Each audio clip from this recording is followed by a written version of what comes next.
صحيحة المرض د عبد الرحيم، السيد اللي متهم بهاد العافية هو راه ما عطاهاش. حنا تفاجأنا، حنا بدنا تفاجأنا بالعافية، خرجنا جبرنا العافية شاعلة، ما عرفناها ما جات. ايوا هادشي اللي كاين، ما عرفت ما نقول. كان عندنا الدجاج لا نربيوهم لا هادوك، المهم عايشين بهم. ما كلشي ضاع الكسيبه، عندنا التبن كان تما نعطيوها الكسيبه، هو براسو دخل ينقذ الكسيبه لداخل، كان عايد تحرق، تخرج بالدراع، كان عايد تخنق تمايا، بقينا نقولوا يسمح فيهم واخرج. كان مشى نطلبوا يفوق هاد، كنا خليوه يجي بحالو صافي، هادشي اللي خصنا. اما هو ما عطاها هادشي بالعاني، ماشي هو عطاها اصلا، ماشي ما عرفناش مين جات العافيه، الله اعلم. وعاد عنده الولد صغير والدخول المدرسي هذا، ومين يجيبوا داك الشيء الله يعلم.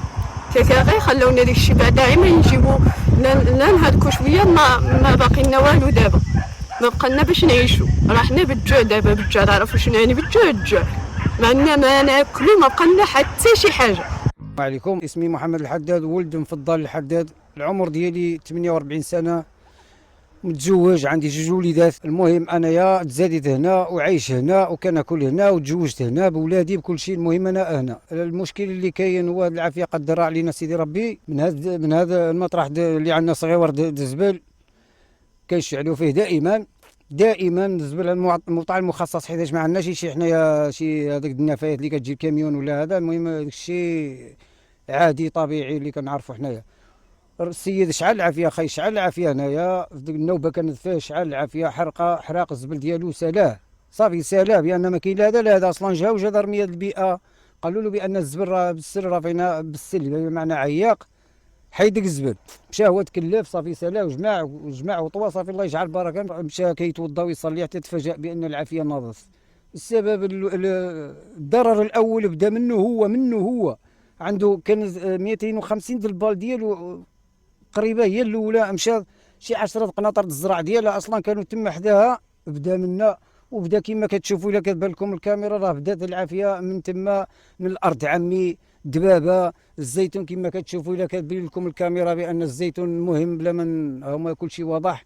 الدجاج ديالو كامل مشى، هو براسو اصلا، هو براسو كان غادي يمشي، حيتاش قال الكوري يعتق الخرفان، ويعتق البقره، حتى هو براسو كان غادي يمشي، اصلا كان غادي يمشي. قدر على الله هذا الشيء هذا، وقدر الله ما شاء فعل. حنا كنتكونوا العائله ديالنا تبارك الله كتكون واحد 30 فرد بيا، بخاي عنده وليداتو، خاي عندي وليداتو، اختي عندها ولادها، اختي عندها بولادها معنا هنايا، واختي اخرى عندها ولادها معنا هنا. المهم كتكون العائله من تقريبا شي 30 خلق تبارك الله، بالصغير ما بين الصغير والكبير، وكاملين كنتمعشوا من هذا المويطع هذا. حنا هذا المويطع هذا هو المصدر ديال العيش ديالنا. المطلوب ديالنا هو يرجعوا لنا داك المصدر، ما كنا كنترزقوا الله ونعيشوا به كاملين، لا حنا ولا وليداتنا كيقراو بعادين، ما عندك فايده، ما عندك باش تبقى ماشي ماجي من موراهم، كيحتاجوا للدعم، كيحتاجوا بزاف ديال الحاجات. دابا الا مشيتي تقابلهم في هذا العام هذا غادي يبان شنو كاين، غادي يبان القصاح علينا، يمكن يوقفوا، ما عندك باش تمشي موراهم، ما عندك باش تتبعهم الصراحه الله، لان من كل شيء كان من ديك البركه هذاك. دابا كنطلبوا من الله الصراحه، الله كنطلبوا من الله ومن الملك ديالنا الله ينصرو، ومن المسؤولين ماذا بينا الا رجعوا لنا هذه البركه، ما كنترزقوا الله. اما بالنسبه لنا الضرر، راه حنا الضرر كيسبق مننا حنا الاولى، وحتى الناس الله يكون في العون، الله يكون في العون ديال الجميع. حتى الناس مشاو لهم الرزق ديالهم، مشاو لهم الكسيبه ديالهم، كاين اللي مشى له كسيبه، كاين اللي مشى له الزيتون تبارك الله شحال. وحنا هادشي راه ماشي بالعاني ولا نقولوا زعما حنا كنا اصلا باغيينه. الرحمن الرحيم. الاسم ديالي انايا مفضل الحداد، وهذه العافيه اللي ناضت راه الولد اللي مشى فيه مشى مظلوم، شعل العافيه في عافيه بالزبل واحد شويه وطفات، جوزت 48 ساعه ما كاين لا دخان لا والو.